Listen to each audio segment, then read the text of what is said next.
কখনো আমরা খুব ব্যথিত হয়ে পড়ি। আমরা নিজেদের পরিবারের জন্য এত কিছু করি আর তারা আমাদের দেখলেই ভয়ভীত হয়ে পড়ে, আমাদের দেখলে বিরক্ত হয়। কখনো নিজেদের সন্তানকে বিকাশের পথে অগ্রসর করার জন্য আমরা তাদের উপর একটু জোর দিই যাতে তারা পরিশ্রম করে, কিন্তু সেই সন্তান আমাদের উপর বিরক্ত হয়ে পড়ে। কখনো সন্তানকে সঠিক শিক্ষা দেওয়ার জন্য আমরা তাদের কিছু সীমা নির্ধারিত করি, তখন সেই সন্তানের চোখে নিজেদের জন্য আমরা ঘৃণা দেখতে পাই। মানুষ কেন ব্যথিত হবে না? দেখুন, যখন সূচের দ্বারা আপনি বস্ত্র সেলাই করেন তখন সূচের আঘাত সেই বস্তুকে সহ্য করতে হয়, কিন্তু তাতে সেই সূচ বা আপনার উদ্দেশ্যে কোনো প্রভাব পড়া উচিত নয়, কারণ আপনি তো আপনার কর্ম করছেন, আর তাও পূর্ণ নিষ্ঠা ভরে, এবং অবশেষে আপনার উদ্দেশ্য শুভ প্রমাণিত হবে। তাই কেউ বিরক্ত হচ্ছে বলে বা কারোর চোখে নিজের প্রতি ঘৃণা দেখার ভয় কখনো পিছিয়ে যাবেন না। কষ্ট না করে বিকাশ সম্ভব নয়। কর্ম করতে থাকুন, সবকিছু শুভ হবে। আসুন আমার সাথে ভালোবেসে বলুন, রাধা রাধা। মাতা পিতার মনে সবসময় এই বাসনা বাস করে যে ওনাদের সন্তানের যেন মঙ্গল হয়। নিজের সন্তানকে সেই সবকিছু দেওয়ার সবসময় চেষ্টা করতে থাকেন যেগুলো তারা নিজেরা নিজেদের জীবনে কখনো পেতে পারেননি, এবং এই প্রক্রিয়ায় সব থেকে গুরুত্বপূর্ণ বিষয়টি ভুলে যান, নিজের সন্তানকে সেই জিনিস দেওয়া যেটা উনি সব থেকে আগে পেয়েছেন। আমি ধনের কথা বলছি না, আমি বলতে চাইছি নিজের অভিজ্ঞতা দ্বারা ওনারা যে মানসিক স্থিতি লাভ করেছেন, ওনারা যে মর্যাদা লাভ করেছেন, যে শিক্ষা ওনারা লাভ করেছেন, সবার আগে নিজের সন্তানকে সেটা দেওয়া প্রয়োজন। সেটা যদি নিজের সন্তানকে দিতে পারেন তাহলে এই সন্তান জীবনে তার পথে এগোতেও পারবে, ধন অর্জনও করতে পারবে এবং শক্তিশালী অনুভবও করতে পারবে। সেই জন্য সন্তানকে সবার আগে সেটা দান করুন যেটা সব থেকে বেশি মূল্যবান। সেটা দিন যেটা আপনি সবার আগে লাভ করেছেন। আসুন আমার সাথে ভালোবেসে বলুন, রাধা রাধা। ধন, সম্পদ, ঐশ্বর্য, মানুষ হয় নিজের সৌভাগ্যের দ্বারা এগুলো লাভ করে থাকেন বা কর্মের দ্বারা। সৌভাগ্য আসলে কি? গ্রহের দশা যা প্রত্যেক মুহূর্তে বদলাতে থাকে।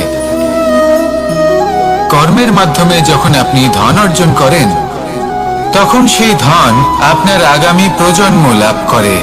সেটা হয় সে ভোগ করে বা তার জন্য তার ভোগান্তি হয়, আর এটা নির্ভর করছে আপনার কর্মের ওপরে। কি কর্ম করেছেন আপনি সেই ধনকে লাভ করার জন্য?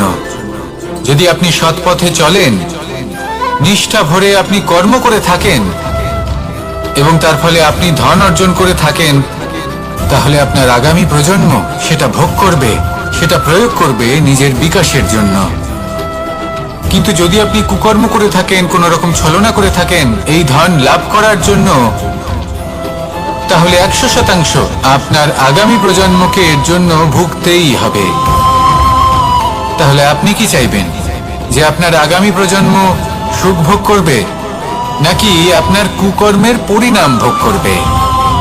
নির্বাচন আপনারই।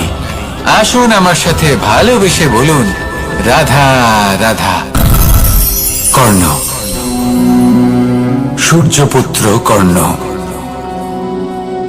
স্বয়ং সূর্যের পুত্র, দেবী কুন্তীর প্রথম পুত্র। সেই কর্ণ যার একটি বাণ আমার রথকে, সেই রথ যার উপর মহাবলী অর্জুন বিরাজমান ছিলেন, যার পতাকায় স্বয়ং হনুমান ছিলেন, সেই রথকে তার একটি বাণ ধসিয়ে দিতে পেরেছিল। দৈব কবচ কুণ্ডলধারী কর্ণ, সেই কর্ণ যুদ্ধক্ষেত্রে নিজের সমাপ্তির সম্মুখীন হলেন। কারণ কি ছিল? নির্বাচন। দুর্যোধনের সাথে বন্ধুত্ব রাখার জন্য তার অনুচিত কর্মে কোনোদিন কোনো প্রতিবাদ করেননি, তাকে সঙ্গ দিয়েছেন এই নির্বাচন। যখন দ্রৌপদীর বস্ত্রহরণ হচ্ছিল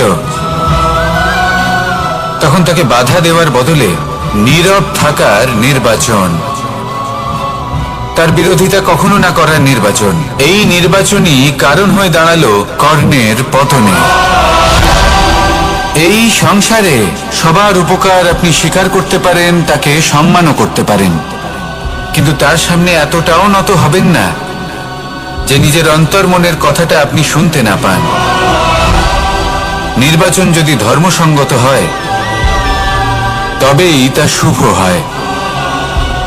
আসুন আমার সাথে ভালোবেসে বলুন, রাধা রাধা। ভীষ্ম একটা মহান নাম, দেবী গঙ্গার সুপুত্র। স্বয়ং বৃহস্পতি এবং পরশুরাম ছিলেন ওনার শিক্ষাগুরু। অত্যন্ত মহান যোদ্ধা ছিলেন, কিন্তু এই মহান যোদ্ধা ইনি ইতিহাসে আজ পর্যন্ত সেই সম্মান পেলেন না যার উনি যোগ্য ছিলেন। কারণ নির্বাচন। রাজ সিংহাসনের সেবা করার প্রতিজ্ঞা নিয়েছিলেন উনি। এবার রাজ সিংহাসনে যেই বসুক না কেন তার সেবা করা, তার প্রত্যেক আদেশ পালন করা, এটাই ছিল ওনার প্রতিজ্ঞা। তা সেই ব্যক্তি উচিত হোক বা অনুচিত, সে উচিত পথে চলুক বা অনুচিত পথে চলুক, সুপাত্র হোক বা কুপাত্র, উনি তার সেবা করতে থাকলেন, তার প্রত্যেক আদেশ পালন করতে থাকলেন, নিজের প্রতিজ্ঞা পালন করতে থাকলেন।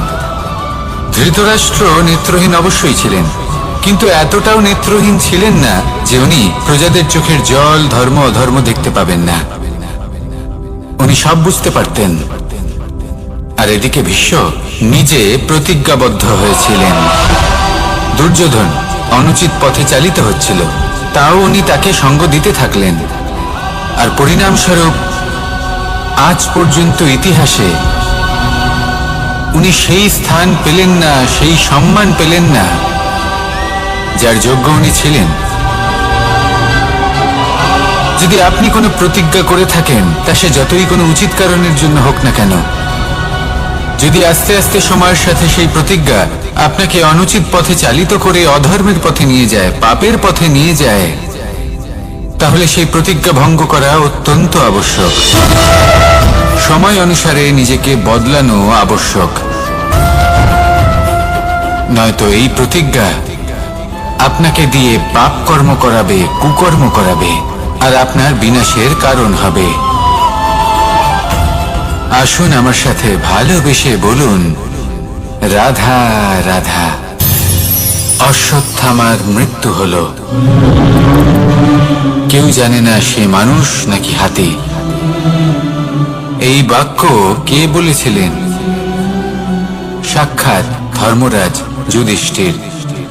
সেই যুধিষ্ঠির যিনি নিজের জীবনে কখনো মিথ্যে বলেননি, কিন্তু উনি এমন কিছু নির্বাচন করেছিলেন যার জন্য চিরকাল শুধুই মহারাজ যুধিষ্ঠির হয়ে থেকে গেলেন, কখনো অভিমন্যুর সমান হতে পারলেন না। যখন দ্রুত ক্রীড়ার আমন্ত্রণ এসেছিল তখন মহারাজ যুধিষ্ঠির সেটা অস্বীকার করতেই পারতেন, কিন্তু করলেন না। অহংকারের জন্য সেই আমন্ত্রণ গ্রহণ করলেন উনি, এবং অহংকারের জন্য করা এই নির্বাচন ওনাকে সাধারণ করে রেখে দিল। নিজের গুরু দ্রোণাচার্যকে পরাজিত করার জন্য একটি মিথ্যে কথা বলেছিলেন। অশ্বত্থামা মারা পড়েছে, আর তারপর গ্লানিমাখা কণ্ঠে ধীর স্বরে বলেছিলেন, জানি না সে মানুষ না হাতি। কিন্তু অর্ধসত্য হোক বা সত্য লুকোনো হোক, তা হলো মিথ্যের সমান, এবং প্রত্যেকটি কর্মের ফল মানুষ অবশ্যই ভোগ করে। এই নির্বাচনের কারণে যুধিষ্ঠিরকেও নরকবাস করতে হয়েছিল। তাই নিজের কর্ম শ্রেষ্ঠ করে তুলুন, কারণ এটাই সুনিশ্চিত করবে যে আপনি এই সংসার থেকে বিদায় নেওয়ার পরেও জীবিত থাকবেন নাকি নয়। আসুন আমার সাথে ভালোবেসে বলুন, রাধা রাধা। মহাভারতে অনেক যোদ্ধারা অংশগ্রহণ করেছিলেন। সবাই ছিলেন শ্রেষ্ঠ কুলের। কেউ কেউ ছিলেন বড় বড় রাজ্যের রাজা, কেউ কেউ ছিলেন দেবতার পুত্র। এনারা সবাই অংশ নিয়েছিলেন। এনারা সবাই শ্রেষ্ঠ কুলের, প্রত্যেকে ভালো পরিবেশ পেয়েছেন। কিন্তু সেখানে অন্যদিকে ছিল বারবারিক, অসুর পুত্র বারবারিক। এবং এই অসুর পুত্র বারবারিকই এই সময় দাঁড়িয়ে ভগবান রূপে স্থাপিত হয়ে আছেন, পুজো করা হয় তাকে। কারণটা কি? নির্বাচন। বারবারিক একটি দ্বন্দ্বের মধ্যে ছিলেন, ঠিক যেমন প্রত্যেক যোদ্ধার জীবনে দ্বন্দ্ব এসে থাকে। তখন সে কি নির্বাচন করবে সেটা হলো অত্যন্ত গুরুত্বপূর্ণ। বারবারিকের কাছে এত শক্তি ছিল যে একটি মাত্র বাণ প্রয়োগ করে সবাইকে নাশ করতে পারত। দ্বন্দ্ব ছিল একটাই, যে ও নির্বাচন করতেই পারছিল না কোন পক্ষ হয়ে যুদ্ধ করবে। ওর নির্বাচন ছিল এটাই যে ও কোনো পক্ষের হয়েই যুদ্ধ করবে না, বরং নিজের মস্তক সে দান করবে। আর এই কর্মের কারণে, এই নির্বাচনের কারণে আজকের সময়ে দাঁড়িয়ে ওকে ঘাটুশ্যাম রূপে পুজো করা হয়। মনে রাখবেন, শুধু আপনার ব্যক্তিত্ব গুরুত্বপূর্ণ নয়, আপনি কোথা থেকে আসছেন, কোন কুলে আপনার জন্ম, শুধুমাত্র সেটা গুরুত্বপূর্ণ নয়। সব থেকে বেশি গুরুত্বপূর্ণ হলো আপনার কর্ম, আপনার নির্বাচন। আসুন আমার সাথে ভালোবেসে বলুন, রাধা রাধা। যখন আমরা মৌন থাকি তখন আমরা কতটা শক্তি ব্যয় করি, বিন্দুমাত্র নয়। সেখানেই যখন আমরা রুষ্ট হই তখন আমরা কতটা শক্তি ব্যয় করি। আমাদের রক্ত গরম হয়ে ওঠে, চোখ থেকে যেন অগ্নি বর্ষা হয়, আমরা চিৎকার করতে থাকি, জোরে কথা বলি, কখনো কখনো আমরা অনুচিত কর্ম করে বসি। সবকিছুই ক্রোধের বশে করি। এবার এই ক্রোধকে মৌনতায় পরিণত করতে হবে। এই কাজটা চোখে দেখা যায় না, এই কাজ সরল নয়, এই কাজ হলো অত্যন্ত কঠিন এবং এই কাজই শ্রেষ্ঠ। সেই ব্যক্তি শক্তিশালী নন যিনি কথায় কথায় ক্রুদ্ধ হয়ে যান, কথায় কথায় যিনি আক্রমণ করেন। আজ্ঞে না, সব থেকে বেশি শক্তিশালী ব্যক্তি হলেন তিনি যিনি নিজের ক্রোধকে মৌনতায় পরিবর্তন করতে পারেন, যিনি শান্ত মনে পরিস্থিতিকে বোঝেন, তার আকলন করেন আর তারপর বিবেকের দ্বারা সিদ্ধান্ত নেন। তিনি হলেন সব থেকে শক্তিশালী ব্যক্তি। তাহলে সেই ব্যক্তি হয়ে উঠুন আর আমার সাথে ভালোবেসে বলুন, রাধা রাধা। জীবনে যখন আমরা কোনো পরিস্থিতির সম্মুখীন হই তখন আমাদের সামনে দুটো পথ থাকে, তাদের মধ্যে কোনো একটা নির্বাচন আমাদের করে নিতে হবে, এই মনে করে নিতে হবে। নির্বাচন এই সংসারের সব থেকে গুরুত্বপূর্ণ বিষয়। একটা নির্বাচন আপনার বর্তমান বদলে দিতে পারে, আপনার ভবিষ্যৎ বদলাতে পারে, আগামী প্রজন্মের জন্য ইতিহাস রচনা করতে পারে। একটা নির্বাচন। এবার দেখুন, যে পরিস্থিতি আপনার সামনে আছে আপনাকে সেই পরিস্থিতির সম্মুখীন হতেই হবে, সেই কষ্ট সহ্য করতেই হবে, সেই মতোই কাজ করতে হবে। শুধু এই বিষয়টা নির্বাচন করতে হবে যে এই পরিস্থিতির সম্মুখীন হওয়ার সময় আমি কি দুর্বল হয়ে থাকব নাকি আমি শক্তিশালী হয়ে থাকব। এই নির্বাচন এই মনের মধ্যে করতে হবে। আর এই নির্বাচন হলো সব থেকে বেশি গুরুত্বপূর্ণ নির্বাচন। যদি নিজের মনকে শক্তিশালী করে তুলে সেই পরিস্থিতির সম্মুখীন হন তাহলে কিছুই আপনাকে বাধা দিতে পারবে না। পূর্ণ নিষ্ঠার সাথে, সাহসের সাথে এই মনকে শক্তিশালী করে তুলুন, তাহলে কোনো সংকট আপনাকে না বাধা দিতে পারবে না ভাঙতে পারবে। আপনি নিজে সাফল্যের শিখরে পৌঁছতে পারবেন আর এই মন প্রসন্ন হয়ে বলবে, রাধা রাধা। জীবনে সব থেকে বেশি মূল্যবান বস্তু কি? ধন, স্বর্ণ, মাণিক্য, আভূষণ?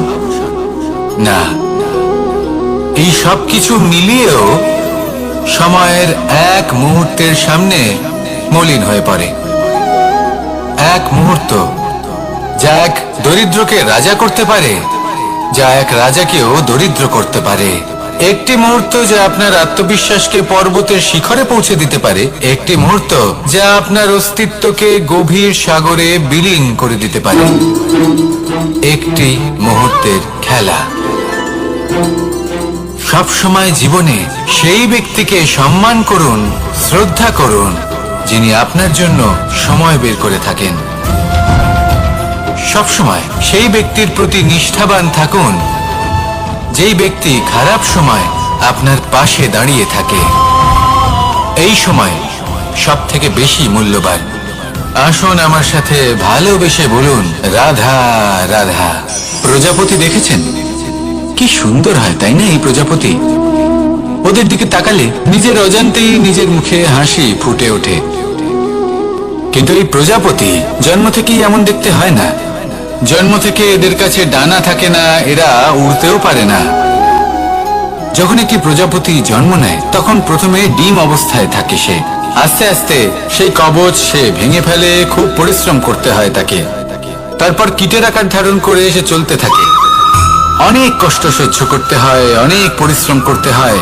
তারপর তার রূপ বদলে যায়, তারপরে তার ডানা গজায়, তারপরে সে উড়তে পারে। এই নিরন্তর পরিশ্রমই সাফল্যের মূল মন্ত্র হয়। কখনো কখনো প্রতিভাও কম পড়ে যায় যদি নিরন্তর পরিশ্রম না করা হয়, যদি সমর্পণের ভাব মনে না থাকে, দৃঢ় নিষ্ঠা না থাকে। আর কখনো কখনো সেই ব্যক্তি যার মধ্যে বিশেষ প্রতিভা থাকে না, সেই ব্যক্তি নিরন্তর পরিশ্রম করে, নিজের মনে সমর্পণের বোধ জাগিয়ে তোলে, দৃঢ় নিষ্ঠার সাথে কর্ম করে আর সাফল্য লাভ করে। সেই জন্য আপনি জীবনে যেখানেই পৌঁছে যান না কেন, নিরন্তর পরিশ্রম করতে থাকুন। তবেই আপনার ভবিষ্যৎ রঙিন প্রজাপতির মতন গগনচুম্বী হবে। তবেই এই সংসার আপনাকে দেখবে এবং নিজের অজান্তেই এই সংসার নিজের মুখে হাসি ফুটিয়ে তুলবে এবং এই সংসার আমার সাথে ভালোবেসে বলবে রাধা রাধা। পুরাণে আমরা দেখেছি যে মাতা পিতা কতটা মহান হতে পারেন। কিভাবে শ্রী গণেশ নিজের মাতা পিতাকে পরিক্রমণ করলেন এবং পরম পূজনীয় হয়ে উঠলেন। কিভাবে ভক্ত শ্রবণ নিজের অন্ধ মাতা পিতাকে তীর্থযাত্রায় নিয়ে যাবেন বলে নিজের কাঁধে ওনাদের বসালেন এবং বয়ে নিয়ে গেলেন। এরকম অনেক অমূল্য শিক্ষা আমরা লাভ করে থাকি পুরাণ থেকে। কিন্তু এসব কথা হলো পুরাণের কথা। কথা বলা যাক আমাদের জীবন নিয়ে। আমাদের এই জীবনে আমাদের মাতা পিতা কেন আমাদের কাছে এতটা অমূল্য? কেন আমরা ওনাদের এতটা ভালোবাসি? কেন আমরা ওনাদের এত সম্মান করি? আর কেনই বা ওনাদের এতটা সম্মান করা উচিত? মমতার কারণে। মায়ের মনের এক ধরনের মমতা, পিতারও এক ধরনের মমতা। এই দুইয়ের মমতা ভিন্ন, কিন্তু এনাদের দুজনের মমতার কেন্দ্রবিন্দু হলো ওনাদের সন্তান। মাতা মমতার কারণে সকালে তাড়াতাড়ি উঠে পড়েন, খাবার তৈরি করেন, এটা ভাবেন যে আমার সন্তান যেন অভুক্ত না থাকে। অন্যদিকে পিতা ইচ্ছে না থাকা সত্ত্বেও নিজের মমতাবোধের কারণে নিজের সন্তানের প্রতি কঠোর হন, তাকে জ্ঞান প্রদান করেন, শিক্ষা প্রদান করেন, কারণ উনি চান যে ওনার সন্তান যেন পরবর্তীতে উন্নতি করে, কখনো অভুক্ত না থাকে। এটাই হলো মমতা মাতা পিতার। আর এই মমতা সংসারের অন্য কোথাও আপনি পাবেন না। তাই সবসময় নিজের মাতা পিতাকে সম্মান করুন, ওনাদের ভালোবাসুন, যতটা ইচ্ছে ভালোবাসুন। আর এই ভালোবাসার সাথেই বলুন রাধা রাধা। সম্পর্ক হলো আমাদের জীবনের একটি আধার। কিছু সম্পর্ক এমন যা আমরা জন্মসূত্রে লাভ করি, যেমন পরিবার, মা বাবা। কিছু সম্পর্ক আছে যা আমরা জীবনে অর্জন করে থাকি, তা সে প্রেমের হোক, স্নেহের হোক বা বন্ধুত্বের। এই সকল সম্পর্ক লাভ করার বা গড়ে তোলার 5টি ধাপ রয়েছে। প্রথম ধাপ, কোনো ব্যক্তির সাথে আলাপ হওয়া, তার সাথে কথা বলা বা তাকে দেখা। দ্বিতীয় ধাপ, সে ব্যক্তিকে আমাদের ভালো লাগা। তৃতীয় ধাপ, আমাদের এটা চাইতে শুরু করা যে জীবনে এই ব্যক্তি যেন আমাদের বন্ধু হন, আমাদের জীবনে থাকেন, বা আমাদের কাউকে ভালোবেসে ফেলা আর এটা আমাদের ভাবা বা চাওয়া যে সেই ব্যক্তি যেন আজীবন আমার সাথে থাকেন, আমার জীবনে আমার সাথী হয়ে। চতুর্থ ধাপ, লাভ করা। এবার এই ধাপটি অনেক মানুষের পক্ষেই খুবই সরল হয়, বড়ই সরলভাবে নিজেদের সঙ্গীকে লাভ করে থাকেন। কিছু মানুষের জন্য এই ধাপ অত্যন্ত কঠিন হয়ে থাকে। অনেক প্রতিকূল পরিস্থিতির উপর জয়লাভ করে তারা সঙ্গীকে লাভ করেন, কিন্তু লাভ অবশ্যই করেন। এরপরে আসে পঞ্চম, অন্তিম এবং সবথেকে গুরুত্বপূর্ণ ধাপ। সেটা হলো সেই সম্পর্ক পালন করা। এটা হলো এমন এক বিষয় যা প্রত্যেক মানুষের শেখা উচিত। যদি ব্যক্তি নিজের জীবনে সম্পর্ক রক্ষা করতে শিখে যান, তবে প্রত্যেক সম্পর্ক তার জীবনকে স্বর্গ করে তুলবে। আসুন আর আমার সাথে ভালোবেসে বলুন, রাধা রাধা।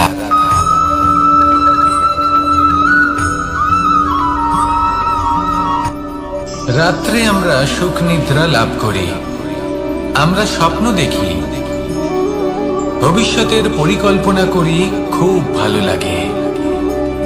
সকালে যখন চোখ খুলি, নিদ্রা ভঙ্গ হয়, স্বপ্ন সেইখানেই ভেঙে যায়, আর তারপর আমরা আমাদের রোজকার জীবন যাপন করি। স্বপ্ন হয়তো মানুষ রাতের বেলায় দেখেন, কিন্তু সেটাকে সার্থক দিনের বেলাতেই করতে হয়।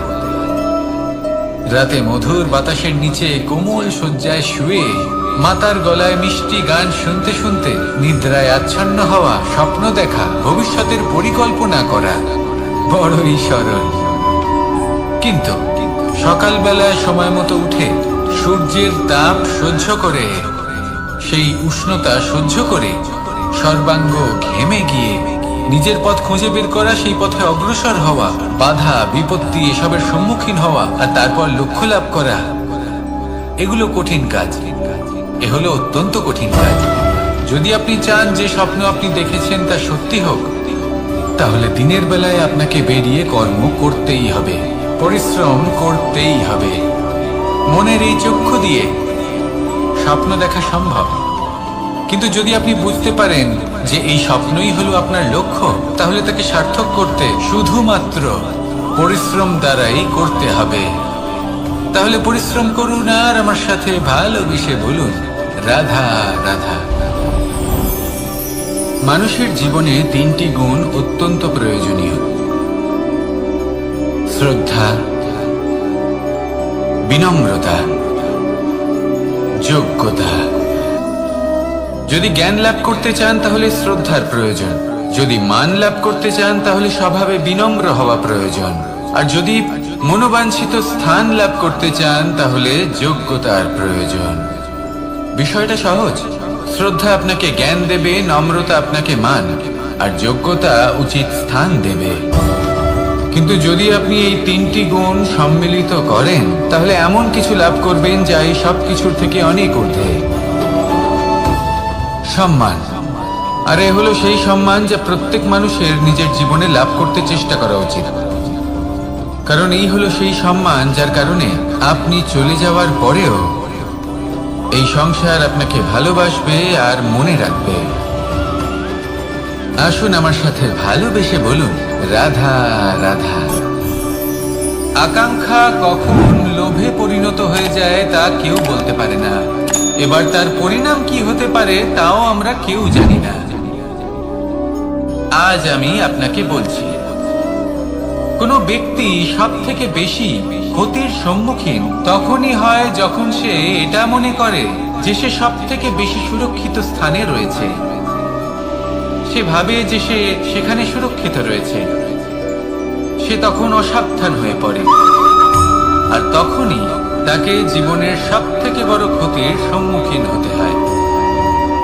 নিঃস্ব হয়ে যাওয়ার পরিস্থিতি কোনো মানুষের জীবনে তখনই আসে যখন তার কাছে প্রচুর সম্পত্তি থাকে এবং সে তার থেকেও অনেক বেশি সম্পত্তি অর্জন করতে চায়।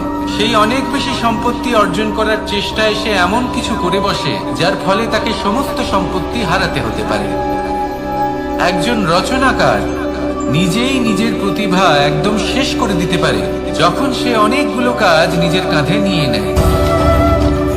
একটা গুরুত্বপূর্ণ কথা সবসময় মনে রাখবেন, আজ আপনি যেখানেই থাকুন না কেন, যেমনই যে কোনো স্থানেই থাকুন না কেন, এর পেছনে আপনার আকাঙ্ক্ষার একটা বিশাল ভূমিকা রয়েছে। কিন্তু মনে রাখবেন, আপনাকে শিখতে হবে যে কখন আর কিভাবে নিজের উচ্চাকাঙ্ক্ষাগুলিকে লাগাম পরাতে হবে, কারণ এটা অত্যন্ত আবশ্যক। তাই আসুন আর আমার সাথে ভালোবেসে বলুন, রাধা রাধা। অনেক সময় আমরা জীবনে অনেক মানুষকে এমন বলতে শুনে থাকি যে আমি অসফল হয়েছি কারণ আমার সময় ভালো যাচ্ছিল না। আমি এই জিনিসটা লাভ করতে চাইছিলাম কিন্তু করতে পারলাম না কারণ আমার সময়টা ভালো যাচ্ছিল না। আমি আমার জীবনে ওই মহান কাজটা করতে চাইছিলাম কিন্তু করতে পারলাম না। কেন? কারণ আমার সময়টা ভালো যাচ্ছিল না। কিন্তু যে মুহূর্তে ভালো সময় আমার জীবনে আসবে আমি সব কিছু প্রাপ্ত করব। এমন প্রায় প্রত্যেকেই বলেন। আসুন একটা কথা বোঝা যাক। একজন মালিকে দেখুন, সে প্রত্যেক দিন গাছের সেবা করে, তাকে জল দেয়, তার যত্ন আত্তি করে। কেন? প্রত্যেক দিন সেই গাছ ফল দেয় না। সঠিক সময় এলে তবেই সেই গাছ ফল দেয়, কিন্তু প্রত্যেক দিন মালি তার সেবা করে, তাকে যত্ন করে।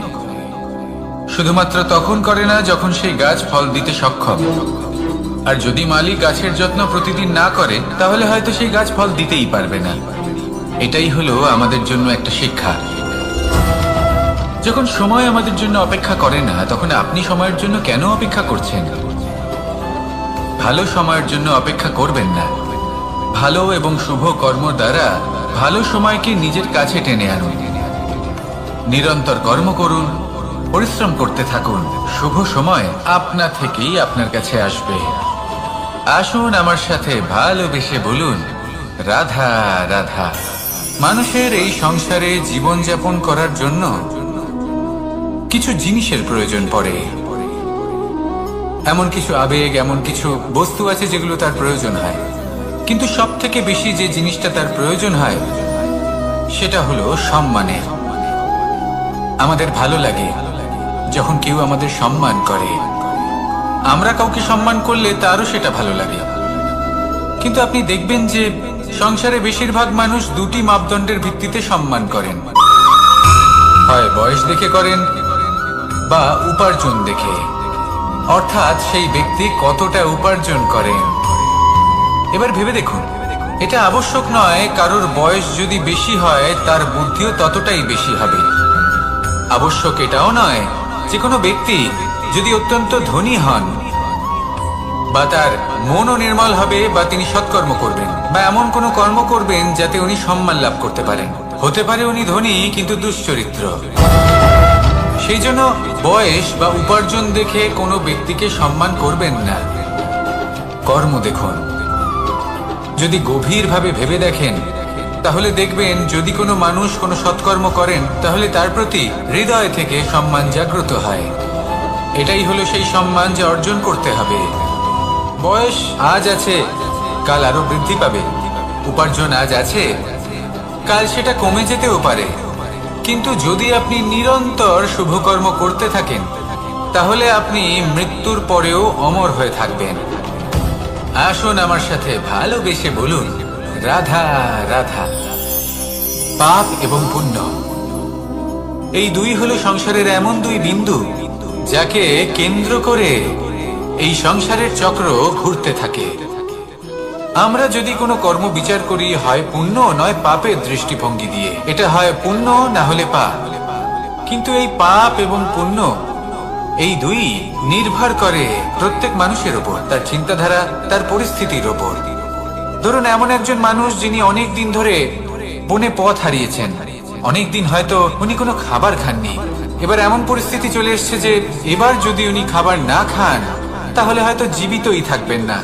আর এমন অবস্থায় ওনার সামনে যদি কোনো প্রাণী আসে তাহলে তাকে শিকার করা এটা কিন্তু তার কাছে পাপ নয়, এটা তো জীবিত থাকার একমাত্র উপায়। এটা তার কাছে পুণ্য সম। আর যদি আমি এমন একজন ব্যক্তির কথা বলি যিনি সরল, যিনি একটি সুখী, শান্ত, সুরক্ষিত জীবনযাপন করছেন, তার কাছে কিন্তু এটা পাপ। এইরকমই এই সংসারে ভিন্ন ভিন্ন পরিভাষা আছে পাপ এবং পুণ্যের। তার মধ্যে যদি আমি আপনাকে একটি সরল পরিভাষা দিই সেটা হলো, জীবনে যখনই কোনো কর্ম করবেন সেটা নিয়ে একটু ভেবে দেখুন যে এই যে কাজটা আমি করছি তার ফলে এই যে অন্য মানুষেরা আছেন এই সংসারে তারা কি দুঃখ পাবেন? যদি তারা দুঃখ পান তাহলে সেটা পাপ। যদি আপনি এমন কোনো কর্ম করেন যার ফলে অন্যরা প্রসন্নতা লাভ করেন, তাদের মুখে হাসি ফুটে ওঠে, যদি তারা প্রেরিত হন, জীবনে সামনে এগোতে পারেন, তাদের বিকাশ হয়, তাহলে এটা হলো পুণ্য। তাই জীবনে সবসময় পুণ্য করতে থাকুন আর আমার সাথে ভালোবেসে বলুন রাধা রাধা। বনস্পতি ফলনের জন্য আমাদের কিসের প্রয়োজন পড়ে? একটু ধরিত্রীর, একটু পরিশ্রমের, আর একটা বীজের। এবার যদি মানুষের কথা বলি, তাহলে এখানে ধরিত্রী হলো মানুষের এই জীবন, যেখানে মানুষ নিজের ইচ্ছের ফল ফুল ফলন করতে চায়। পরিশ্রম হলো আমাদের কর্ম, আর বীজ হলো আমাদের নির্বাচন। আমাদের বেছে নিতে হবে যে আমরা কি বপন করব, আম নাকি ফণি মনসা। এর মধ্যে আমরা কি পেতে চাই? রসালো ফলের ফলন চাই নাকি কাঁটার ফলন চাই, তা আমাদের উপর নির্ভরশীল। কিন্তু একটা কথা ঠিক, লক্ষ্য যেমনই হোক না কেন, জীবন যেমনই হোক না কেন, যদি আপনি লক্ষ্যের দিকে এগোতে থাকেন, তাহলে কর্মের সাথে খামখেয়ালি আচরণ করতে পারবেন না। যদি আপনি এমন করেন, তাহলে এটা আপনাকে একটা অনুচিত লক্ষ্যে পৌঁছে দেবে, সেটা কিন্তু নিশ্চিত। সবসময় এটা মনে রাখবেন, কর্মের সাথে খামখেয়ালি হবেন, অর্থাৎ কর্মফলও আপনার সাথে খামখেয়ালি হবে। তাহলে নিষ্ঠার সাথে কর্ম করতে থাকুন আর নিজের লক্ষ্যকে প্রাপ্ত করুন। আর আমার সাথে ভালোবেসে বলুন রাধা রাধা। অগ্নি চতুর্থ তত্ত্ব, সব থেকে বেশি গুরুত্বপূর্ণ, কিন্তু তার থেকেও বেশি ভয়াবহ। কখনো অগ্নিকে নিয়ন্ত্রিত রূপে উনুনে জ্বলতে দেখেছেন? এই অগ্নি আমাদের খাবার বানাতে সাহায্য করে, যা আমাদের শক্তি প্রদান করে। কিন্তু এই অগ্নি যখন বিচলিত হয়ে, অনিয়ন্ত্রিত হয়ে কোন বনের আগুন হয়ে ওঠে, তখন মহা বিনাশ ঘটে যায়। আপনারই অন্তরের ঊর্জা হলো এই অগ্নি। এটা আপনার শক্তিও, আপনার ক্রোধ। একে ব্যবহার কিভাবে করবেন তা আপনারই হাতে। যদি কোনো ব্যক্তি নিজের অন্তরের এই ঊর্জাকে ব্যবহার করেন শক্তির রূপে, তাহলে সে বিকাশ ঘটাতে পারে, নির্মাণ ঘটাতে পারে। কিন্তু যদি কোনো ব্যক্তি তার অন্তরের ঊর্জাকে বিধ্বংসী অস্ত্র বানিয়ে ফেলেন, তাহলে নিশ্চিত রূপে মহা বিনাশ ঘটতে পারে, যাতে বিনাশ তারও অবশ্যই হবে। অনেক বছর পূর্বে এমনই এক আগুনের দ্বারা এই সুন্দর পৃথিবীর নির্মাণ হয়েছিল, আর অনেক বছর পূর্বে এমন এক আগুনেই সমস্ত জীব এবং সংসার বিলুপ্ত হয়ে গেছিল। এবার আপনি আপনার অন্তরের ঊর্জা দ্বারা বিনাশ ঘটাতে চান নাকি নির্মাণ ঘটাতে চান, সেই সিদ্ধান্ত আপনারই। আসুন আমার সাথে ভালোবেসে বলুন রাধা রাধা। কখনো কখনো এমন হয়, আমরা আমাদের বাড়ির উঠোনে বীজ বপন করি, আর তা বিকশিত হয় একটা সুন্দর বৃক্ষে। তার শাখাগুলি প্রতিবেশীর বাড়ি পর্যন্ত পৌঁছায়। ফলের বর্ষণ প্রতিবেশীর বাড়িতেও হয়ে থাকে, আর আমরা ভাবি গাছ আমরা উৎপন্ন করব আর ফল খাবেন আপনারা। এই কেমন কথা হলো? আপনাকে এই কথা বুঝতে হবে যে এসব হলো ভৌতিক বস্তু, সাংসারিক বস্তু। কখনো নিজের বাড়ির বাগানে ভালোবাসার গাছ বপন করে দেখুন, তার শাখাও প্রতিবেশীর বাড়ি পর্যন্ত পৌঁছবে, ফলের বর্ষণ সেখানেও হবে। কিন্তু সেই ফল চাইতে আপনাকে যেতে হবে না, সেই ফল দ্বিগুণ মাত্রায় আবার আপনার কাছেই ফিরে আসবে। তাই নিজের বাড়িতে আর নিজের মনে ভালোবাসার গাছ উৎপন্ন করুন। এই জীবন প্রসন্ন হয়ে বলবে রাধা রাধা। অ দিয়ে অন্ত, আ দিয়ে আরম্ভ, এই দুইয়েরই রাশি সমান। যদি আপনি মন দিয়ে দেখেন, তবে দেখবেন এদের সম্পর্ক খুবই নিবিড়। কিভাবে? যখন কোনো কিছু শুরু হয়, এটা নিশ্চিত হয়ে যায় যে তা সমাপ্তও হবে। আরম্ভই যদি না হয়, তা সমাপ্তও হবে না। যা আরম্ভ হয়েছে তার সমাপ্তি হলো অবশ্যম্ভাবী। এটাই হলো প্রকৃতির নিয়ম, একে এড়ানো যায় না। এবার এই কথা আমরা সকলে জানি। এবার মানুষ কি ভাবে? যে সমাপ্তির পরে কি হতে পারে, এর উত্তর তাদের কাছে নেই। তাদের উচিত অন্য কোনো বিষয় ভাবা যা বেশি গুরুত্বপূর্ণ।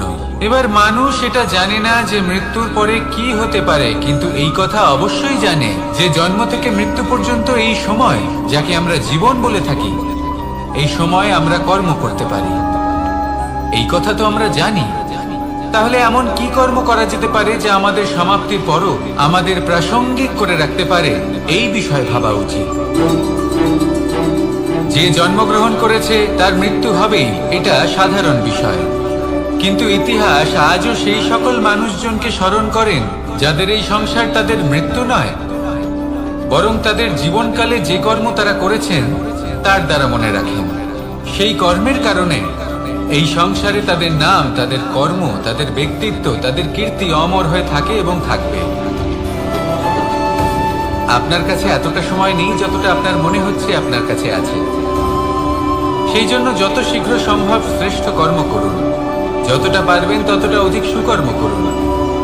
এই সংসারে নিজেকে অমর করে তুলুন আপনার মৃত্যুর পরেও। আর আমার সাথে ভালোবেসে বলুন, রাধা রাধা।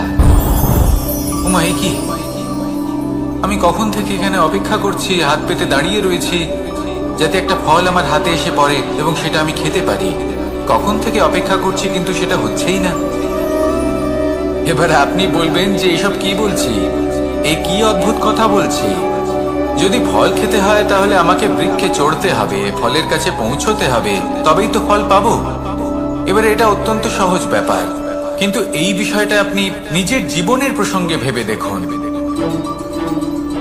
লক্ষ্য কোথায় আছে আপনি জানেন, সেই লক্ষ্যে পৌঁছানোর পথ কি সেটাও আপনি জানেন, সেই পথে চলার ক্ষমতাও আপনার রয়েছে, কিন্তু তাও আপনি নিজের লক্ষ্য লাভ করতে পারছেন না।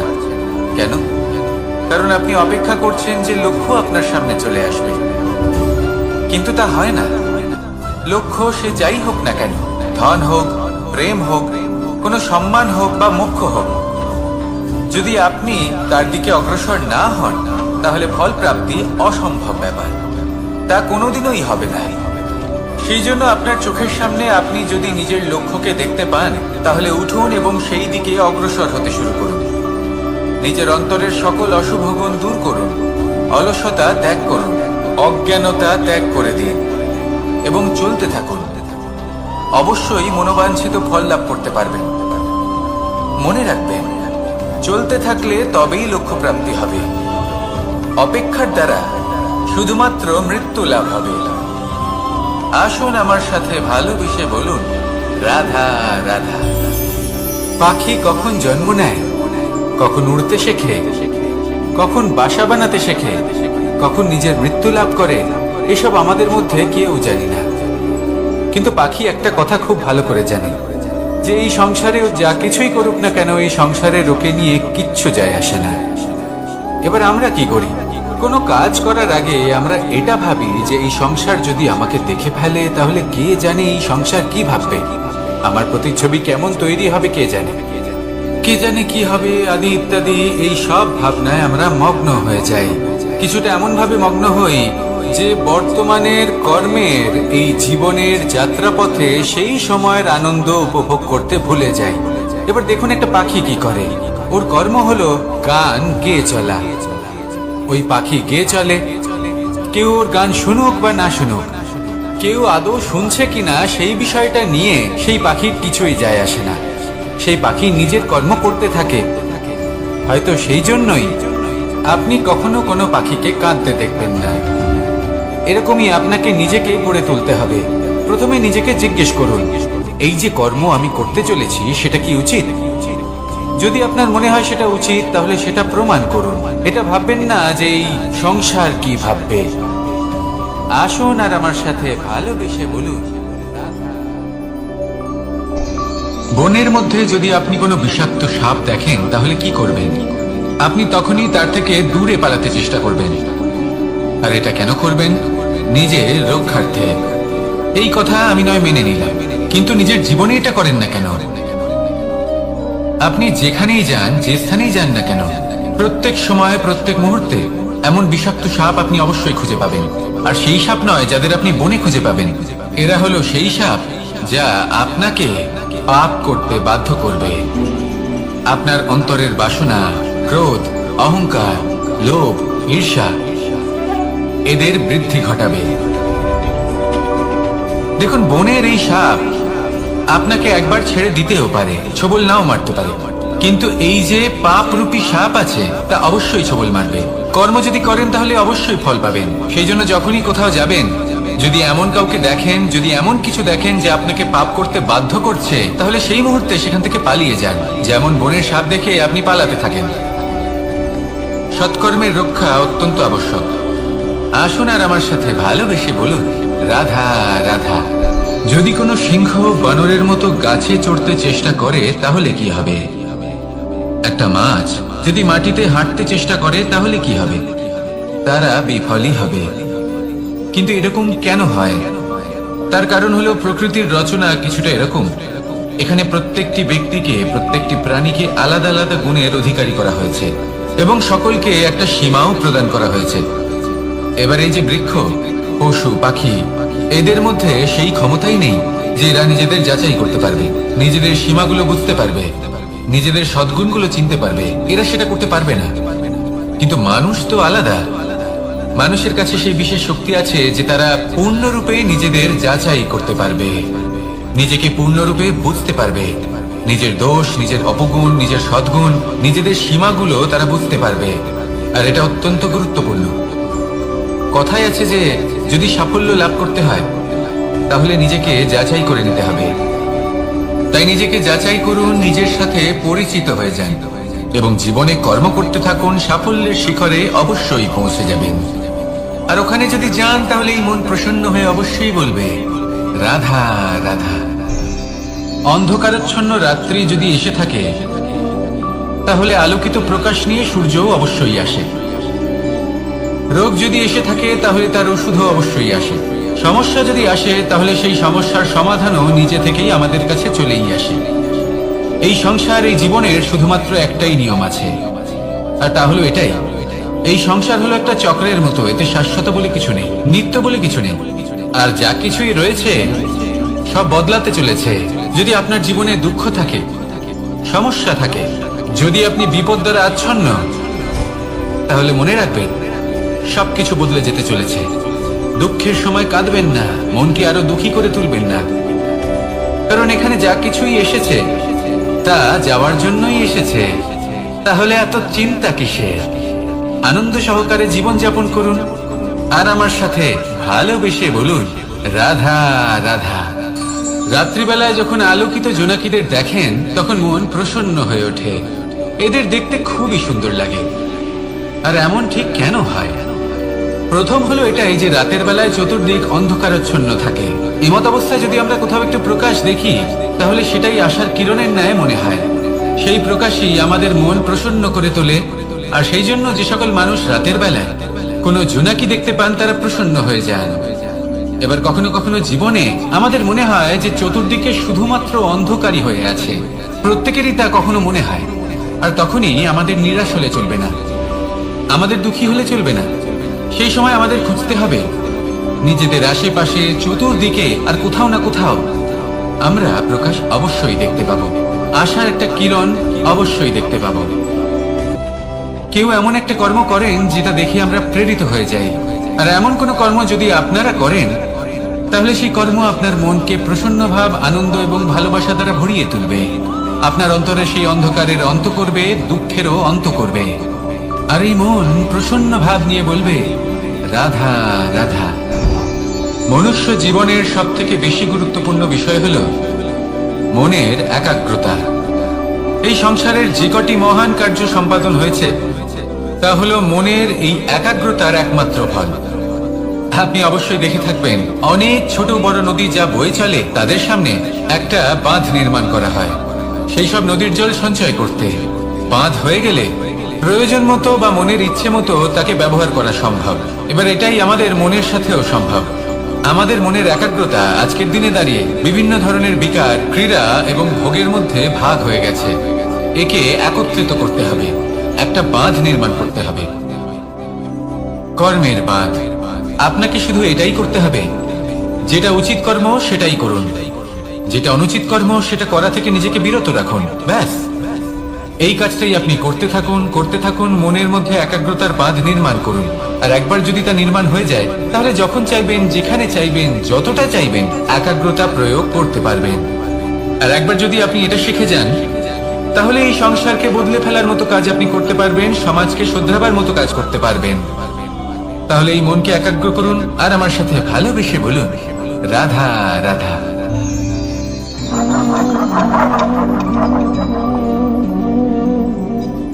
কোন ব্যক্তিকে নিশ্চয়ই দেখেছেন যিনি নিজে কাঠ কাটার এই কাজে নিপুণ এবং অভিজ্ঞ।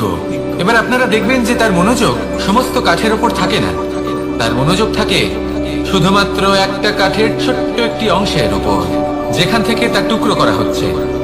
কিন্তু সেটা উনি কেন করেন? যদি এটা উনি না করেন, তাহলে সেই কাঠ সঠিক পদ্ধতি এবং তাড়াতাড়ি কাটা যাবে না। জীবনেও তাই হয়ে থাকে। আপনি হয়তো কোনো লক্ষ্য স্থির করেছেন বা পথ নির্বাচন করেছেন বা কাজ স্থির করেছেন, যেটা আপনি করেই ছাড়বেন। তাহলে নিজের সম্পূর্ণ মনোযোগ শুধুমাত্র তার উপর কেন্দ্রীভূত করুন। যদি আপনার মন এদিক ওদিক তাকাতে থাকে, অস্থির হয়ে পড়ে, বিচলিত হয়ে পড়ে, যদি তা হয়ে থাকে, তাহলে আপনি অবশ্যই অসফল হবেন। তাই কর্মঠ থাকুন, নিরন্তর কর্ম করতে থাকুন এবং পূর্ণ মনোযোগ দিয়ে নিজের কাজ করুন। নিজের পথে অগ্রসর হন বা নিজের লক্ষ্য প্রাপ্ত করতে চেষ্টা করুন। তারপর দেখুন কি হয়, কিভাবে উচিত পথে এবং তীব্র গতিতে আপনার লক্ষ্য আপনার কাছেই পৌঁছে যায়। আর আপনার এই মন প্রসন্ন হয়ে বলে, রাধা রাধা। কখনো কোনো নদীকে দেখেছেন? একই আকার, একই স্থান, শুধু প্রবাহিত হতে থাকে। এর মধ্যে কখনো কোনো অপদ্রব্য ফেলে দেখুন, দেখবেন সেটা বেশিক্ষণ সেখানে থাকে না। সেটা নদীর সাথে বইতে থাকে আর বয়ে যেতে যেতে সাগরে সমাহিত হয়ে যায়, আর শেষ পর্যন্ত সাগর সেটাকে তটে ফেলে দেয়। কিছুটা এমন হওয়া উচিত আমাদের বিচারধারাও। এক স্থানে তা স্থগিত হওয়া উচিত নয়, এটা সবসময় প্রবাহমান হওয়া উচিত। তবেই আমাদের চেতনা, আমাদের মূল্যবোধ এবং আমাদের স্মৃতি, এই তিনটি শ্রেষ্ঠ থাকবে। আর এটাই হলো পুকুর এবং নদীর মধ্যে পার্থক্য। নদীতে জল সবসময় বয়ে চলে, সেই জন্য পবিত্র থাকে, শুদ্ধ থাকে এবং পরিষ্কার থাকে। আর সেখানে এই পুকুরের তলদেশে সব জমা হতে থাকে, আর সেই জন্য তা অপবিত্র হয়ে যায়। তাই সবসময় এই বিচারধারা প্রবাহমান রাখুন।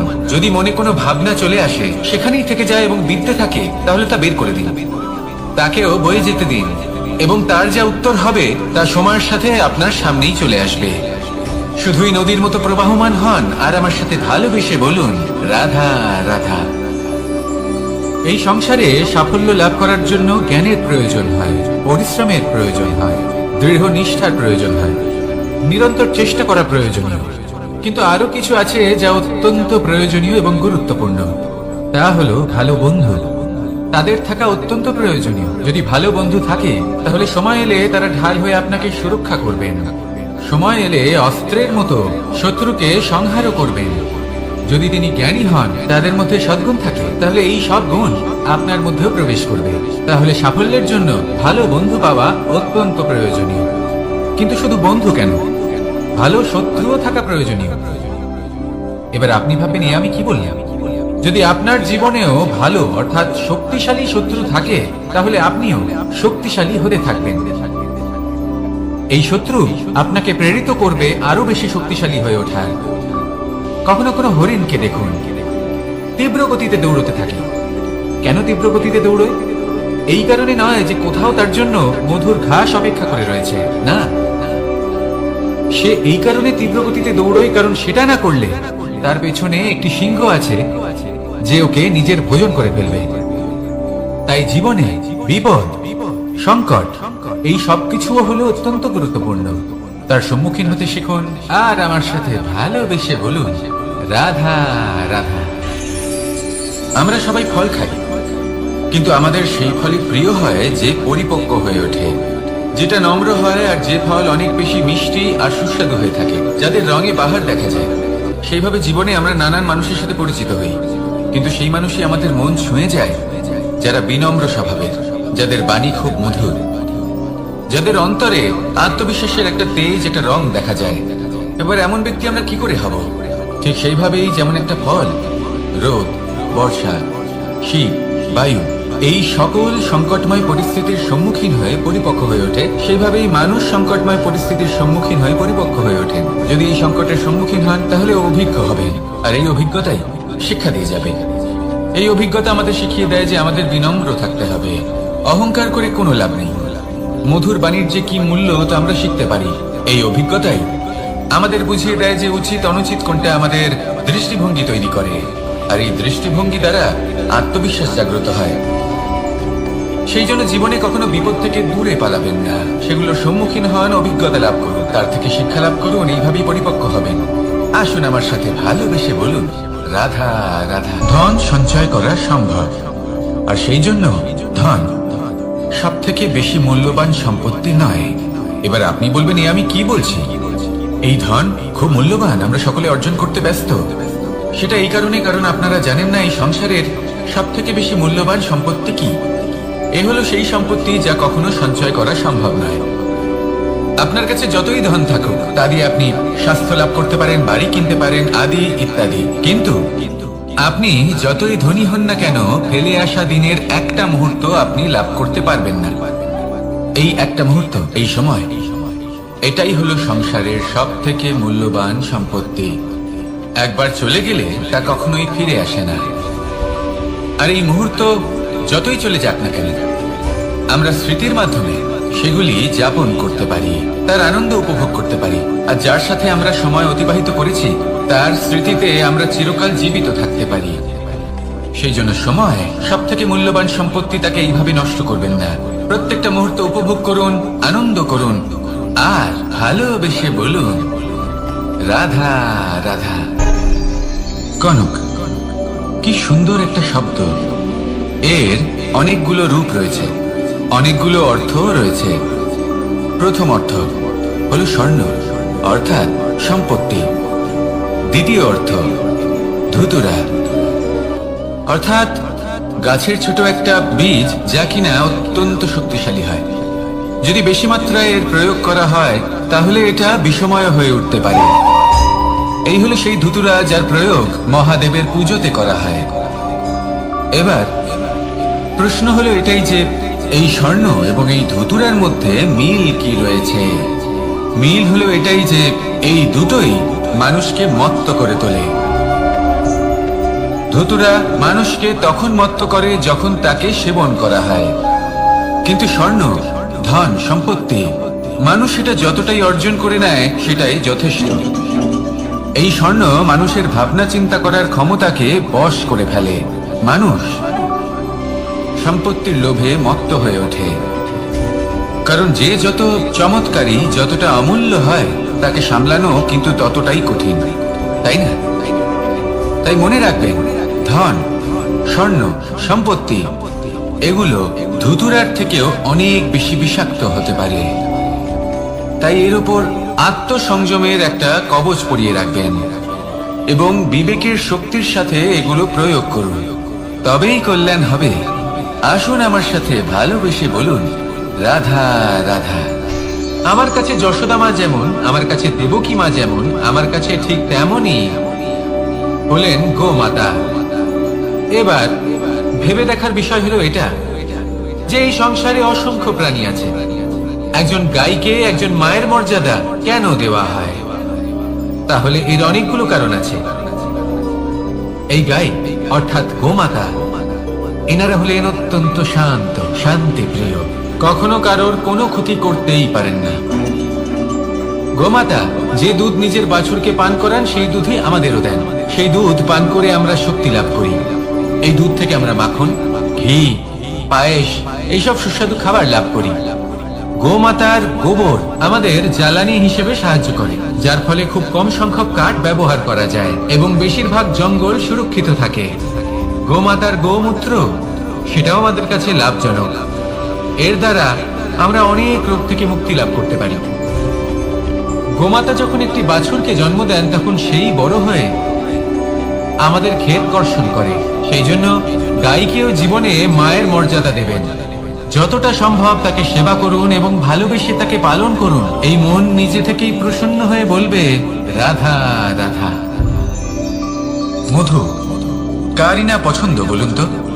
অত্যন্ত সুস্বাদু হয় এই মধু, মিষ্টি খেতে হয় এবং তা শক্তিও প্রদান করে, এবং প্রত্যেকটি মিষ্টি পদার্থের মতোই এতেও খুব তাড়াতাড়ি পিঁপড়ে ধরে যায়। অন্যদিকে যদি নুনকে দেখি, তাহলে বছরের পর বছর রাখলেও এতে পিঁপড়ে ধরে না। এবার যদি কথা বলি বন্ধুত্বের, তাহলে বন্ধুত্ব নুনের মতো হওয়া উচিত, মধুর মতো নয়। যারা সামনে এলে শুধুমাত্র মধুর মধুর কথা বলবে, পরে এতে পিঁপড়ে ধরে যাবে, এটা নুনের মতো হওয়া উচিত। প্রকৃত বন্ধু হলো সে যে সময় এলে পরে আপনার সামনে আপনার প্রকৃত সত্য তুলে ধরবে, তা সে যতই কঠিন হোক না কেন। আপনার দোষ, আপনার অপগুণ, আপনার খামতি আপনাকে বলতে পারবে, যাতে আপনি সেগুলো শুনে মেনে নিয়ে তারপর নিজেকে শুধরোতে পারেন। এটাই হলো প্রকৃত বন্ধুত্ব। কখনো নিজের জীবনের আশেপাশে মন দিয়ে দেখবেন, অনেক সময় এমন মানুষ থাকেন, অনেক বন্ধু থাকেন, যাদের দেখে আমাদের মনে হয় যে এনারা খুব কঠোর, এনাদের কথা খুব কটু। কিন্তু বেশিরভাগ এমন মানুষের মনটা যদি বুঝতে পারেন, তাহলে দেখবেন তাতে কোনো মালিন্য নেই, এনাদের মন অত্যন্ত পবিত্র হয়। যদি আপনার জীবনেও এমন কোনো ব্যক্তি থেকে থাকে, এমন বন্ধু থাকে, তাহলে তাদের আগলে রাখুন আর আমার সাথে ভালোবেসে বলুন, রাধা রাধা। যতক্ষণ আমরা এই সংসারে জীবিত, ততক্ষণ আমাদের সাথে সবকিছু থাকে, আমাদের ধন, সুখ স্বাচ্ছন্দ্য, আমাদের মিত্রগণ, আমাদের পরিবার, এই সমাজ, এই সবকিছু আমাদের সাথে থাকে। যেদিন আমরা এই সংসারকে ত্যাগ করব, এদের মধ্যে কেউ আমাদের সাথে যাবে না, না ধন, না স্বাচ্ছন্দ্য, না সম্পত্তি। এই সকল মানুষ, এই সমাজ, এরা শুধুমাত্রই শ্মশান পর্যন্ত আমাদের সাথে থাকতে পারবেন। তারপরে যদি আমাদের সাথে কিছু যেতে পারে, তাহলে তা শুধুই আমাদের ধর্ম। আর এই সংসারে আমরা নিজেদের যে সুনাম রেখে যাই, সেটা সম্ভব শুধুমাত্র কর্মের দ্বারা। সেই জন্য সংসারে যতদিন পর্যন্ত জীবিত আছেন, যদি কিছু অর্জন করতে চান, তাহলে ধর্ম অর্জন করুন, ধর্মের বিষয়ে স্পষ্টতা অর্জন করুন এবং কর্ম অর্জন করুন। এটাই হবে আপনার অতীত এবং এটাই হবে আপনার ভবিষ্যৎ, এবং এটাই সকলকে প্রেরণা প্রদান করবে। আসুন আমার সাথে ভালোবেসে বলুন, রাধা রাধা। এই পরিবার হলো আমাদের জীবনের একটা অমূল্য সম্পদ, অমূল্য এক আশ্রয়, যা এই সংসারে হয়তো কোথাও আপনি পাবেন না। তাই একে আগলে রাখুন। পরিবার সেই গাছ। আসুন আমার সাথে ভালোবেসে বলুন, আর সেই গাছ। আসুন আমার সাথে ভালোবেসে বলুন, রাধা রাধা। অনেক সময় আমরা জীবনে অনেক মানুষকে এমন বলতে শুনে থাকি যে আমি অসফল হয়েছি কারণ আমার সময় ভালো যাচ্ছিল না, আমি এই জিনিসটা লাভ করতে চাইছিলাম কিন্তু করতে পারলাম না কারণ আমার সময়টা ভালো যাচ্ছিল না, আমি আমার জীবনে ওই মহান কাজটা করতে চাইছিলাম কিন্তু করতে পারলাম না। কেন? কারণ আমার সময়টা ভালো যাচ্ছিল না। কিন্তু যে মুহূর্তে ভালো সময় আমার জীবনে আসবে, আমি সব কিছু প্রাপ্ত করব। এমন প্রায় প্রত্যেকেই বলেন। আসুন একটা কথা বোঝা যাক। একজন মালিকে দেখুন, সে প্রত্যেক দিন গাছের সেবা করে, তাকে জল দেয়, তার যত্ন আত্তি করে। কেন? প্রত্যেক দিন সেই গাছ ফল দেয় না, সঠিক সময় এলে তবেই সেই গাছ ফল দেয়, কিন্তু প্রত্যেক দিন মালি তার সেবা করে, তাকে যত্ন করে। শুধুমাত্র তখন করে না যখন সেই গাছ ফল দিতে সক্ষম। আর যদি মালি গাছের যত্ন প্রতিদিন না করে, তাহলে হয়তো সেই গাছ ফল দিতেই পারবে না। এটাই হলো আমাদের জন্য একটা শিক্ষা। যখন সময় আমাদের জন্য অপেক্ষা করে না, তখন আপনি সময়ের জন্য কেন অপেক্ষা করছেন? ভালো সময়ের জন্য অপেক্ষা করবেন না। ভালো এবং শুভ কর্ম দ্বারা ভালো সময়কে নিজের কাছে টেনে আনুন। নিরন্তর কর্ম করুন, পরিশ্রম করতে থাকুন, শুভ সময় আপনা থেকেই আপনার কাছে আসবে। আসুন আমার সাথে ভালোবেসে বলুন, রাধা রাধা। একে বালি বলুন, মাটি বলুন বা ধুলো বলুন, এ দিয়ে কত কিছু করা সম্ভব। এ দিয়ে আপনি নিজের বাসস্থান নির্মাণ করতে পারেন, প্রাচীর করে তুলতে পারেন, অট্টালিকা নির্মাণ করতে পারেন। কিন্তু যদি এই বালিকে আপনি মুষ্টিবদ্ধ করে রাখতে চান, তাহলে তা হাত থেকে ফসকে যাবে। আপনি কখনোই একে মুষ্টিবদ্ধ করতে পারবেন না। এরকমই হয় আমাদের জীবন, আর এরকমই হয় সময়। এই মুষ্টিবদ্ধ করা বালির মতো। সময়কে আমরা বাধা দিতে পারবো না, আটকেও রাখতে পারবো না। এ হলো প্রবাহমান। জন্ম থেকে মৃত্যু পর্যন্ত এই যে সময়, তা খুবই সীমিত। আর এই সময় আমরা যেটাই করি তার দ্বারাই আমাদের মূল্য নির্ধারিত হয়। আর এই সংসার থেকে চলে যাওয়ার পরেও এই সংসার এই সব কর্মের জন্যই আমাদের মনে রাখে। তাই যদি আপনি এটা ভাবেন যে আজ যে কর্ম করার ছিল আমি না হয় কাল করে নেব, কাল আমার লক্ষ্যে পৌঁছানোর কথা ছিল আমি পরশু পৌঁছবো, না, এই সময় খুব মূল্যবান, একে নষ্ট করবেন না। এই সময়কে সদ্ব্যবহার করুন, মহান হবার পথে অগ্রসর হন। একে যদি মুষ্টিবদ্ধ করে রাখার চেষ্টা করেন, এই সময় থেমে থাকবে না। আসুন আমার সাথে ভালোবেসে বলুন, রাধা রাধা। আমাদের মনে যখন কোনো প্রশ্ন ওঠে, কোনো দ্বন্দ্ব জাগে, তখন আমরা যাই আমাদের গুরুর কাছে, আমাদের আরাধ্যের কাছে গিয়ে জিজ্ঞেস করি। এইভাবেই একদিন আমি পৌঁছলাম আমার আরাধ্যের কাছে, আমার মহাদেবের কাছে, আর ওনাকে প্রশ্ন করলাম যে মহাদেব, জীবনে আনন্দ পাওয়ার, উৎসব পালনের, প্রেম ভাগ করে নেবার, জীবনকে উপভোগ করে নেওয়ার সর্বশ্রেষ্ঠ সময় কোনটা? মহাদেব হাসলেন আর উনি বললেন, জীবনে উৎসব পালনের সব থেকে শ্রেষ্ঠ দিন হলো মৃত্যুর ঠিক আগের দিনটা। প্রেম ভাগ করে নেওয়ার সব থেকে শ্রেষ্ঠ মুহূর্ত হলো মৃত্যুর ঠিক আগের মুহূর্ত। জীবনকে উপভোগ করে নেওয়ার সর্বশ্রেষ্ঠ প্রহর হলো মৃত্যুর এক প্রহর পূর্বে। তখন আমি চমকে গেলাম। আমি বললাম, কিন্তু মহাদেব, মৃত্যু তো অনিশ্চিত, আমরা জানিও না কবে আমাদের মৃত্যু হবে। মহাদেব আবার হাসলেন। উনি বললেন যে যদি আমরা এভাবে জীবন কাটাই যে আমরা জীবনের প্রত্যেক দিন, প্রত্যেক মুহূর্ত, প্রত্যেক প্রহর শেষ বলে মনে করি, তাহলে আমাদের সমস্ত জীবন আনন্দের সাথেই অতিবাহিত হবে। কি বলেন?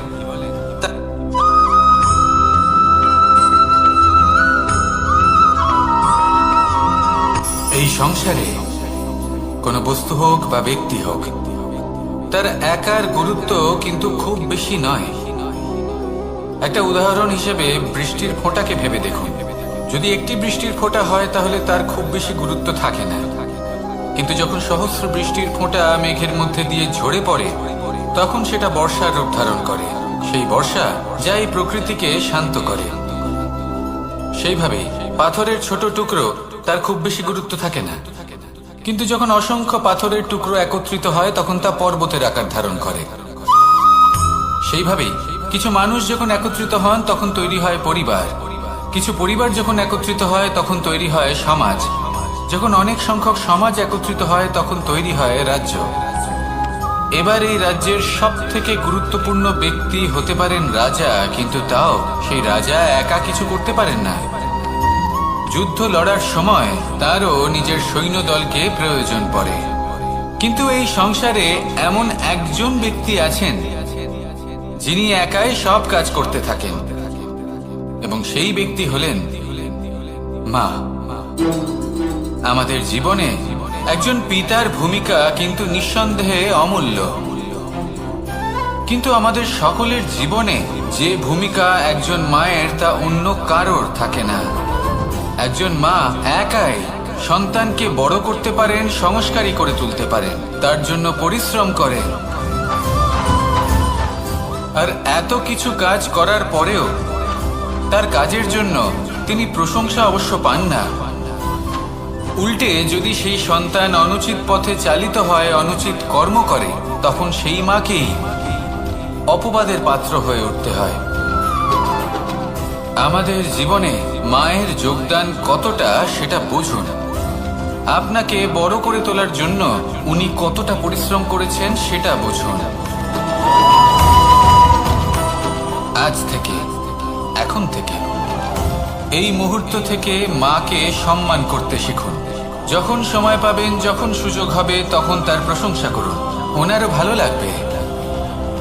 আর মায়ের এই মমতার জন্য, তার এই ভূমিকার জন্য আসুন সবাই মিলে আমরা তাকে প্রণাম করি, আর সকলে মিলে ভালোবেসে বলি, রাধা রাধা।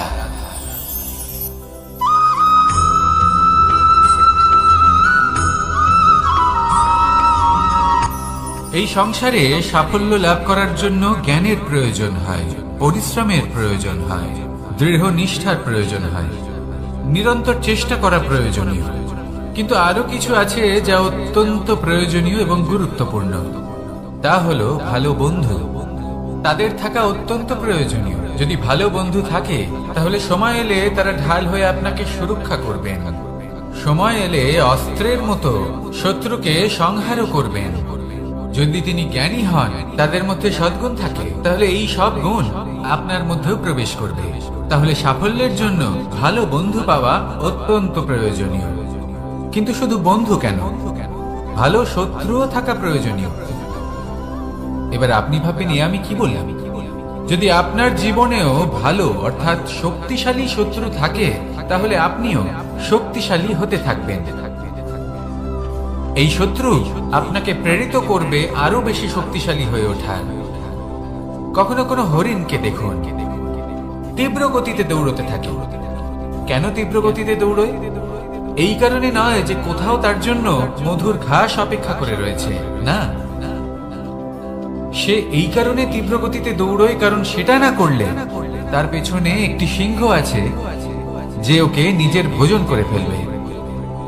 তাই জীবনে বিপদ, সংকট, এই সবকিছুও হলো অত্যন্ত গুরুত্বপূর্ণ।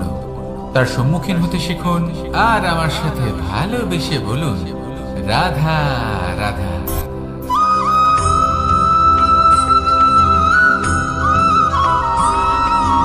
কথায় আছে, প্রত্যেক পুত্র তার পিতার প্রতিচ্ছবি হয়, আর সমস্ত প্রতিচ্ছবি চায় যেন সে তার অস্তিত্ব প্রাপ্ত করতে পারে।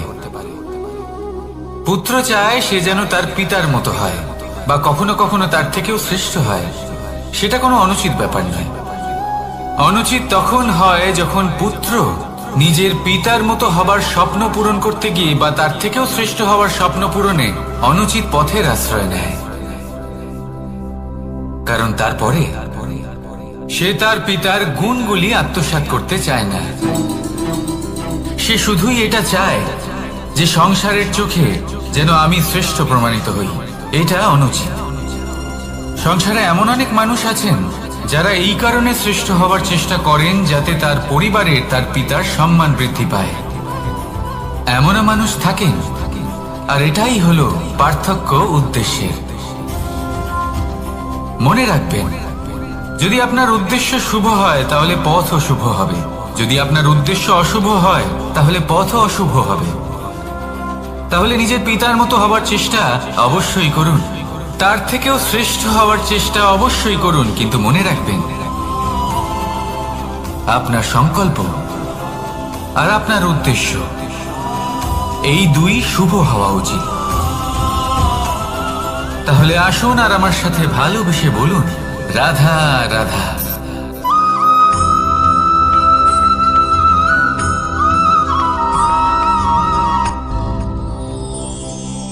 শিশিরের বিন্দু পাতার ওপর পড়ে আর তার গায়ে লেগে থাকে। পাতা তাকে শুষে নিতে পারে না, আর শেষ পর্যন্ত সে ঝরে পড়ে যায়। অন্যদিকে রয়েছে মেঘ এবং চাতক। এদের মধ্যে অনেক দূরত্ব থাকে। মেঘ থাকে আকাশে আর চাতক থাকে ধরিত্রীতে। কিন্তু যখন এই মেঘ থেকে বৃষ্টি ঝরে পড়ে, এই চাতক কিন্তু সেই জলই পান করে, নয়তো সে তৃষ্ণার্ত থেকে যায়। এবার অন্যদিকে দেখলাম শিশির বিন্দু আর পাতার এই সম্পর্ক। এরা খুব কাছাকাছি থাকে, ঘনিষ্ঠও থাকে। অন্যদিকে রয়েছে মেঘ এবং চাতকের সম্পর্ক, যাদের মধ্যে অনেক দূরত্ব থাকা সত্ত্বেও তারা খুব ঘনিষ্ঠ, তাই না? এই সারমর্ম খুব সরল। এই নৈকট্য, এই দূরত্ব, তা আপনার সম্পর্কে প্রভাব কিছুতেই ফেলতে পারে না। এই নৈকট্য, এই দূরত্ব, এইসব হলো শুধুমাত্র মনের ব্যাপার। কখনো আপনি অনুভব করেছেন আপনি কারোর থেকে অনেক অনেক দূরে আছেন, অনেক দূরে আছেন, তাও সেই ব্যক্তির প্রতি আপনি টান অনুভব করেন। সেখানে আপনি কারোর সাথে প্রত্যেক দিন অতিবাহিত করেন, সমস্ত জীবন অতিবাহিত করেন, সব থেকে বেশি সময় তার সাথে অতিবাহিত করেন, তাও তার প্রতি সেই টান অনুভব করেন না। এই সংকেত